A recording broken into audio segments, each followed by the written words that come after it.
Hey, blazertales. I have got such a good one for you today. Oh my goodness, this is called Barefoot Dreams of Petraluna. And I'm sorry I got sun coming through my window. Um, anyway, this is called Barefoot Dreams of Petraluna by Alda P. Dobbs. Oh my goodness, this book is so good. This book is based off of real facts of the author's great grandmother and what she went through when she lived in Mexico a long time ago, and she was fleeing the Mexican Revolution. This book is about a girl who is 12 years old, and I'm just looking to make sure she was 12. She is 12 years old, and her mother passed away in childbirth with her little brother, who was 11 months old, Luisa. I think I said that right. And Amelia is her other little sister, who is 6 years old. So Petra is the oldest of three. Her mom passed away in childbirth 11 months ago.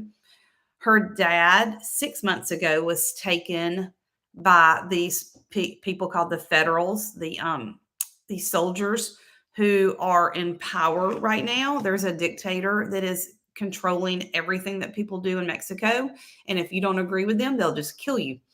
And so Petra is in charge of her whole family, and she has her grandmother, Abuela, that lives there also. But Petra's pretty much the one that's having to run everything. She's having to take her axe and go out and chop wood and try to sell it in the town just to get a few pennies, or I guess pesos there. Um, but she is the one who's pretty much keeping things going, and her grandmother is helping with her younger sister and little brother while she goes out and does this. One day, the Federals come into their town and they're looking for anybody, any boy or man who could help, who will not help, who will be forced to serve in their army. So, word got around that Petra's cousin, Pedro, who is 14, who is exactly what they're looking for, was seen at their house. So they come to their hut. They come to their little hut and tear things up, turn things over, um, looking for Pedro and make sure I have that name right too. Make sure it's Pedro.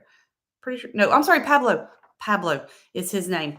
And they're looking for Pablo, and they're mad that they can't find him. So they take that little hut, the only thing that they own in their whole entire life, and burn it to the ground.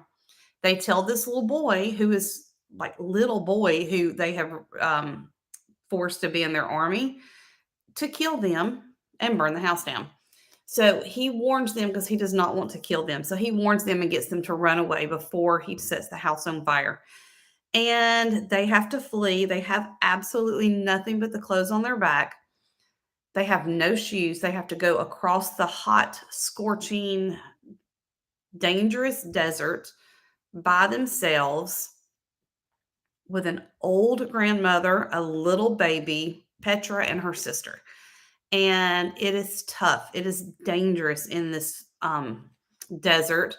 Now, the grandmother knows enough, the abuela knows enough to get some flowers that they can like suck on and eat, because there's no water, there's no food, just to get enough in them to keep them going. They find on their trek, they find a church that's like a safe haven place. They go in, they finally can rest, they can get some sleep, they can get some food and some water and rest from the heat. And Petra meets a friend. Her name is Adeline, and her parents are American. Her dad was working in Mexico when all this started to go down. When the current president, who was a good guy, was killed and executed, and this dictator took over, he had to flee back to America. And Adeline and her mother are trying to get to America. They are at this church, and she teaches Petra how to write her name, which Petra's one dream is to go to school and learn how to read and write. That's all she wants to do. And so Adeline teaches her how to write her name and recognize the letters in her name. This makes Petra so happy. The next morning, something's not right. And Adeline says, I've seen my mother only upset this one time before, and that's when my older sister was killed falling off a horse. Something's wrong. And come to find out, the Federals are coming to this church, so everybody has to flee. Adeline's dad had sent a driver to come get them to drive them across to America. They have room for one person. And Adeline begs Petra to go with her. She can have new clothes. She can go to school in America. She can learn how to read and write. She can have all her dreams come true. But Petra promised her dad when he was taken that she would take care of her family and she was not going to leave her grandmother and her siblings. So she turned it down.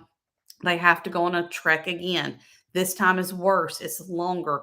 Some of the plants that they had eaten in the desert the first time were now dead, and they didn't have anything.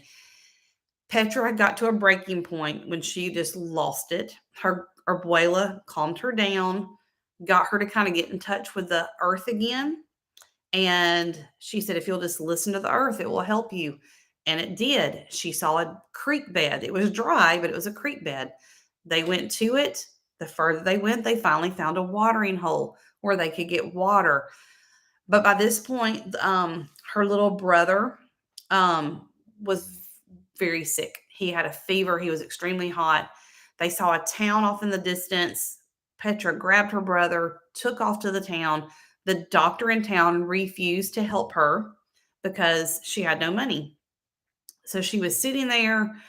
She was trying to beg for some money. It was killing her to have to do this when a woman soldier, her name is Merida, came up, took her in, sent people to go get her the rest of her family, took her to this camp where the rebels, the soldiers who were fighting for good, and their camp, the women who were taking care of them, like cooking their food and that kind of stuff, is where they were.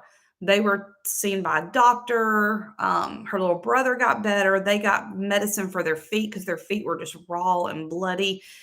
They got medicine. They got food. They got shelter. This is when Moretta talked to Petra about becoming a soldier in the rebel army to fight for the good. This is what she wants. She wants peace. She wants to do something.